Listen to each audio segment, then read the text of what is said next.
Yes, YouTube, welcome back to the channel. A little bit of a different video today. I'm going to run through a little bit of a day in the life, what's going on with prep. This is week number 7. I'm also going to run through some tips on how not to lose muscle when dieting. And the reason for that is I chat to loads of fellas who have dieted in the past or they've done a recent diet and they're a little bit annoyed with the results they've got because they've managed to lose a little bit of weight and get sort of lean, but they've lost muscle in the process. And I've been there before. I'll pop up some pictures on the screen. When I went traveling at the start of 2024, I managed to lose weight and get lean. But because I was traveling, I wasn't tracking my food, I was eating out every day, I was training at different gyms all the time. I managed to lose quite a lot of size. And when I got back, although I was a hell of a lot leaner, didn't look that good. So the time is currently 6:40 a.m. Getting my steps in. Weather is absolutely beautiful. Not sure if you can see that, but there's probably 50 sheep just chilling in the shade. Oh, now you can't see me. Now my silhouette. 12k to box off first thing in the morning. Absolutely no missing. Had my check-in with Reese on Thursday and he said, mate, it's going really well. It might be going a little bit too well. I was like, don't say that. But genuinely, week 7, it's been a seamless prep. It's starting to get a little bit tough. Energy is noticeably lower. Training is still okay. It's just takes a little bit more mentally to get myself where I need to be and to actually push to failure. And I think that's something that a lot of fellas do struggle with. When they're dieting and when you're lacking energy, your mind is going to tell your body to stop during your sets way before it actually needs to stop, before it stops involuntarily. So when dieting, again, this is why some lads run into muscle loss, because they're just training way short of failure. Why do lads lose muscle when dieting? What actually causes that? So I touched on one briefly. It's going to be a drop in the intensity of training, which causes you to train far away from failure, which means that you're just not stimulating the muscle enough to actually preserve it, which is important because you're in a deficit. So your body is going to be in a catabolic state where it's trying to dig into muscle stores as a means of energy. So you need to do everything you can in your power to protect that and to preserve that. It's just a case of being a little bit more mentally switched on within training, curbing the distractions. So don't be scrolling on Tinder or Grindr in between your sets, whichever way you swing. Just focus on what you're doing. I know loads of lads who go into the gym and yeah, they train, but they're spending half of the time doing other stuff and focusing on other stuff. If you're going to make your way to the gym, focus on the training because that's what you're there to do. Hold like a silhouette, that's fair. Focus on the training because that's what you're there to do. So the first thing that's going to stop you from preserving muscle when you're dieting is not training hard enough. The second thing, training with no plan. If you've got no way of tracking your lifts, you've got no way of tracking week to week if you're holding strength, if your strength is decreasing, or if your strength is increasing. And if you don't know that, you're in no man's land. You're in the middle of fucking nowhere, which is not a good place to be in physique development. With anything that you're doing, you want predictability and you want to be able to track your progress week to week, whether that's weights in the gym or body weight or visuals, whatever that might be. You need data to compare. And if you've not got a plan, or you're chopping and changing exercises, or you're throwing in random sets here and random sets there, there's no regularity with your training, which means it's going to be impossible for you to track, which means it's going to be pretty much impossible for you to know if you're losing muscle, if you're losing strength, or if you're gaining strength. The only way that you're going to notice that is if in 4, 6, 8 weeks down the line, you think, oh, like I feel a lot weaker and you're lifting noticeably lighter weights. But until that point, you've got a good chunk of time where you just don't know what's going on. So get a workout plan, track your lifts, save yourself the stress and the aggro of losing fat and getting lean, which is hard, but then looking awful because you've lost muscle, because you've got no plan. It's time to hit the weights then. Peeps, we're in for push. I've actually moved my training sessions a little bit earlier. Just works out a little bit nicer for me in terms of work. I was training at around 11 before. By the time I'd trained and I'd done my cardio and I'd done a little bit of posing and I'd filmed some exercises, it was like between 1 and 2. I just wasn't a fan. Felt like going to the gym was just wiping out most of my day. And I know there's no difference in terms of time, but now the time is 9:20 and I'll probably be back home for 11, maybe half 11 at the latest. And then I've got the rest of the day to just crack on and graft. So that's what we're doing. Next up then, losing muscle when dieting. The main thing that is going to help you to lose muscle when dieting, which is obviously not what you want, is using the wrong method.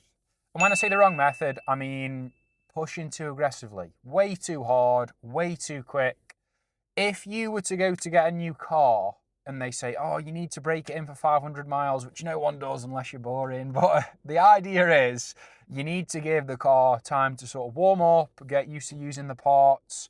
So if you were to buy a new car, would you redline the car every time you were driving it as soon as you started driving it? No, because you're not supposed to do that. And you're going to run into problems with the engine and with stuff breaking. Your body is the same. Take things steady. You don't need to cut out carbs. You don't need to cut out entire food groups. You don't need to be on less than 2,000 calories. The amount of fellas I see, oh, I've just started dieting. How many calories are you on? I'm on 1,600 at the moment. I'm like, where do you reduce from there? 1,600 is bottom, bottom, bottom, bottom. You are getting ready for a photo shoot and you are peeled and you're trying to strip off the very last little bit of body fat. Only then might you need to go down to 1,600 calories. But for 99% of you watching this, you've never been anywhere near that. And you don't need to go anywhere near that. You do not need to be eating less than 2k calories to get lean. So don't do it. Take things steady. 1 gram of protein per pound of body weight, 40 to 60 grams of healthy fats. Fill the rest of your calories with carbs. Have a daily step goal. Have some zone 2 cardio sessions every single week. And just take things steady. I get that you want results rapid. You want to get as lean as fast as possible. But if you push too hard too quick, you're going to run into issues. You're going to have low energy. You're going to be irritable. You're going to be hungry. You're going to have loads of cravings. And the worst one is you will crash your metabolism. So you'll be eating under 2k calories. You'll be moving a lot. And you won't be losing any weight because your body is in fight or flight mode. Your metabolism is on the ground. And your body is holding on to all of its body fat because it thinks it's starving.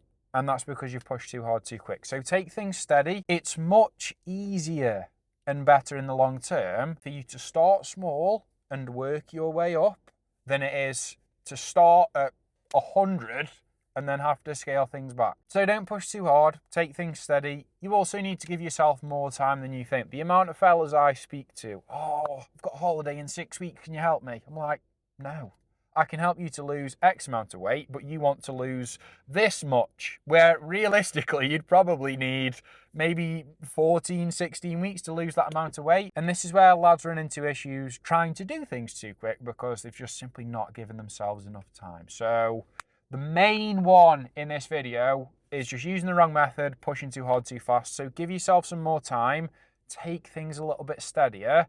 You'll enjoy the process more. You'll get to the end result rather than stopping short because you feel like ass. And you'll be able to sustain your results when you get there. Time for push day then, chaps. Looking forward to it. Big sesh coming in. Push day then, chaps. My shoulder is feeling a lot better, which is genuinely sick for me to feel. Sick for me to feel it. Yeah, had a little bit of physio and I've just been doing some mobility before my sessions, which I didn't record today, and it's working a treat. So I'm back on the machine lat raise. Before I was only able to do the dumbbell, and it's feeling nice. Getting a nice contraction. I can go throughout the full range. I can put the resistance profile in the right setting. Onto some flat machine press. Got a love-hate relationship with this machine. Some weeks we're getting on, some weeks we're not. Some weeks I'm progressing, some weeks I'm not. But that's just the game of physique development. You are not going to progress your lifts every single session. Granted, I'm in a deficit, but it's important not to sort of bear that on your mind. A lot of lads think, oh, I'm in a deficit, I shouldn't be progressing my lifts. It's just not true. Yes, it's a little bit harder. You're going to be feeling a little bit fatigued, but it's not impossible. Like, I'm 8 weeks into my diet and my lifts have improved every single session, bar one leg day, which was a little bit of a rough one. We won't talk about that. This is a new exercise as well. Because of my shoulder, I've swapped those flies in for dips and they feel really nice. And just going to finish the chest off with some pec fly. Absolutely love this machine, and look at the stretch I'm getting. This is what you need to do, fellas. Full stretch, big squeeze, strong contraction, and I'm starting to get lean. Got some striations and some veins popping out, which is lovely to see. 2 sets on this bad boy, and then we're on to a little bit of triceps, which I'm not going to film because who wants to watch me train some triceps? We are back in the lab, ready to finish off this video. So, a couple of more points why lads lose muscle when they're dieting is they're structuring their meals in the wrong way. So when you are dieting, you are going to be in a deficit of calories because you're trying to lose weight. So for that, you need to be in a deficit. And lads are placing carbs willy-nilly throughout the day, or they're not having carbs at all, which is silly, by the way. Carbs are your body's most used source of energy, so you need them to protect training performance. But you need to be prioritizing peri-workout nutrition. So carbs around your training window. So that's going to be pre-workout to help fuel your training, and that's going to be post-workout to help kickstart recovery. Now, the combination of those two mean that whilst calories are low and you are in a deficit, you can do your best to protect training performance, or at least you can do your best to fuel your training. What you do inside the gym ultimately will come down to you and how focused you are and your mindset towards training. But by fueling yourself adequately, you are putting yourself in the best position to have a good training session. And if you can train well, consistently, throughout the entirety of your diet, chances are you're going to hold on to the majority of the muscle that you've got. Now, another thing is sleep and recovery. Gets overlooked by most people. They think, oh, I'm sleeping 5, 6, the odd night of 7 hours sleep, and that's enough for recovery. It's not.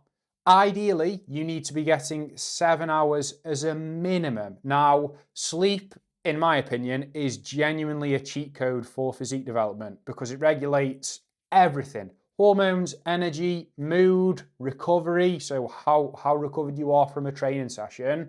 And that compounds and it compounds. So if you're having multiple nights of poor sleep or just poor sleep indefinitely, you're going to be operating suboptimally. You're going to be operating at 50, 60, 70%. And again, if you're operating at, let's give you the benefit of the doubt, 70% throughout the entirety of your diet, you're shooting yourself in the foot. Like, you're not operating as well as you potentially could be for the sake of getting in bed an hour earlier. And if any of you out there are doom scrolling or you're watching multiple episodes of a series every single night, stop doing that. I'm not saying that you can't have some downtime and enjoy watching Netflix or enjoy a little bit of doom scrolling, although I would advise not to doom scroll, but just limit yourself. Don't be wasting loads of time doing those activities when it could be better spent resting.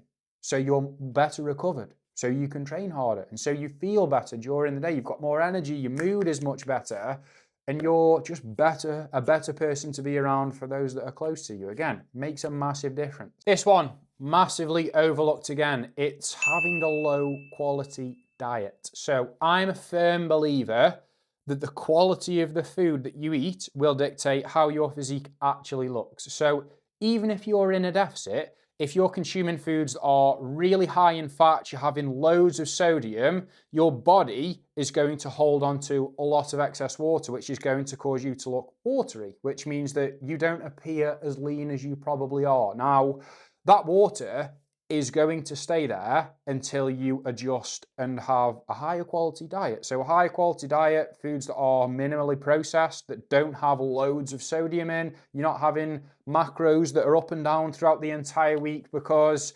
irregularity with food, calories and macros, does have an effect on the body. It's going to cause you to hold excess water. It's probably going to impact digestion. And those two things in conjunction with each other will contribute to a worse look. This isn't me saying that you can't have any processed foods. I eat processed foods myself. But if you can limit the amount of processed foods that you do have, or do your best to make sure that they aren't ultra processed foods like a McDonald's or a Greggs, sausage roll, pastries are really not that great, then your physique will see the benefits of that. And you will see the benefit of that, and you will feel the benefit of that in terms of energy day to day, mood, how you look in the mirror, and ultimately the results that you're seeing on a week to week basis. I've never met a person who is getting great results and feels worse for doing that. Like, getting results is fuel for the journey. It's one of the most rewarding parts of the journey, seeing results for the hard work that you're putting in. So consume a high quality diet, stick to whole food sources. So for example, for your proteins, you've got lean beef mince, turkey mince, chicken breast, fish is a really good, salmon, mackerel are high in omegas, which is really good, well, potent anti-inflammatory to aid recovery. Things like tuna, tinned tuna. If you're short for time, tuna is an absolute godsend. When I used to work on site away, every single day, tuna was an absolute staple. Requires no cooking, no prep time. Buy it in the tin. Make sure that you buy it in spring water or brine, not oil. Carb sources, again, minimally processed would be ideal. So things like rice, packet rice, again, is extremely convenient if you're working away. Potatoes, oats are really good. Rice cakes are great. You can throw in some bagels and crumpets. I eat bagels and crumpets, but just make sure that those are kept to a minimum and they're not making up the majority of your carb intake. And then for fats, it's going to be just keeping healthy fats in. So no trans fats. Make sure that you are having things like dark chocolate, avocado, eggs are an absolute cheat code because they've got a full amino acid profile. Literally the most OP protein source there is out there. Avocado, olive oil, also a very good source. You could have butter. If you're having bagels and eggs in the morning, smack a little bit of butter in there. Nuts, also very good. Peanut butter, also great as a derivative of nuts. So yeah, absolutely fine. And in doing that, I can guarantee if you were to consume a pretty processed diet and you were to swap to a minimally processed diet comprised mainly of whole foods, and this is something that I see with people that join the team all the time in the first week or two, and that's all it takes. It doesn't take much time. I'll go through the check-ins and it'll be, wow, like I genuinely feel great day to day. I've got loads of energy. I'm whizzing around, training is off the charts. And that's just from the simple change of eating a healthy diet, minimally processed with whole foods mainly. Now, just to go off on a little bit of a tangent, it's still relevant. It's going to be targets. Now, this links back to pushing too hard that I mentioned earlier. Weight loss targets are incredibly important for motivation to see if you're actually on track, but you need to know what targets to set. So, as a basic rule of thumb that I follow, if you're trying to lose a good amount of weight and you're trying to get lean, anywhere from 10 to 15% body fat, I'll pop up some pictures on the screen, you want to be aiming for around a 1% loss per week. Now that's 1% of your total body weight. So if you weigh 100 kilos, you want to be aiming to lose around 1 kilogram per week. That is manageable and sustainable for pretty much everyone. That's not going to be you spending every spare minute of the day in the gym, on the treadmill, prepping food. That should be more than manageable. Now, the leaner that you get, yes, it's much, much harder to lose weight. But until you start approaching around the, I would say, 13, 14, 15% body fat mark, 1% is more than doable for everyone. So until you get to that point, aim for 1% per week, and that will set you in good stead to achieve a result that's quite fast, also sustainable, and you're not going to run yourself into the ground. And again, by sticking to that goal, you will actually be able to get to the end result rather than stopping short because you feel horrendous, which is that's not what anyone wants. So to summarize, you need to make sure that you are training with intensity. You need to make sure that you are following a plan with the same workout, same number of sets, same exercises, and you need to be actively trying to progress every single session. You need to use the correct method, which is a method that's sustainable. You need to be looking at it and thinking, yeah, I could easily do that for the next 12, 18, 24 months. And if you can think that, you'll be able to do it because believing is the first step. Keeping on top of sleep and recovery is going to be absolutely key to ensure that you are feeling good throughout the process and to ensure that you can actually get to the end of the process whilst protecting training performance so that you don't lose any muscle. Having a high quality diet, so making sure that the majority of your food is coming from whole food sources, high quality food sources. And then we've got setting some targets. So making sure that with whatever you're doing, whatever you want to work towards, losing love handles, getting absolutely skinless, set some targets, milestones, short, mid, long term, and work towards those. It's going to keep you on track, going to keep you moving in the right direction. And that, people, it's going to wrap up the video. So hopefully you've enjoyed it. Hopefully you found it useful. If you've got any questions, drop me a comment in the comment box. Don't forget to like. Don't forget to drop me a sub for more value-packed content just like this. And I'll catch you in the next one.